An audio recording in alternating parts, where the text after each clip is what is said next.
મુંબઈથી લવાયેલ MD drugs સાથે એકને ઝડપી પાડ્યો હતો તો ડ્રગ્સની ડિલિવરી થાય તે પહેલા જ આરોપી ઝડપાયો છે.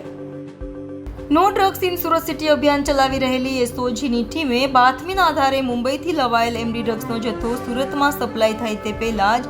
એમડી ડ્રગ્સ સાથે લિંબાયત ખાતે રહેતા આસિફ શેખને ઝડપી પાડ્યો હતો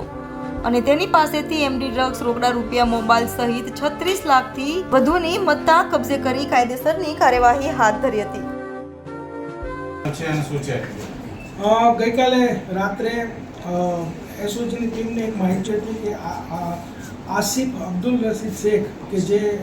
લિંબાયતની અંદર પદ્માવતી સોસાયટીમાં રહે છે અને મૂળ બાંદા યુપીનો વ્યક્તિ છે, તે મુંબઈથી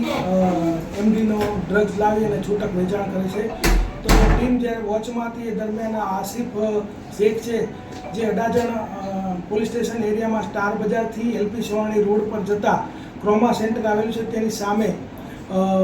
પકડાઈ ગયો અને એની પાસેથી 352 ગ્રામ કે જેની કિંમત 35,21,000 રૂપિયા થાય છે અને તેની પાસેથી 89,900 રૂપિયા રોકડા એટલે ટોટલ મુદ્દામાલ જે છે 36,31,000નો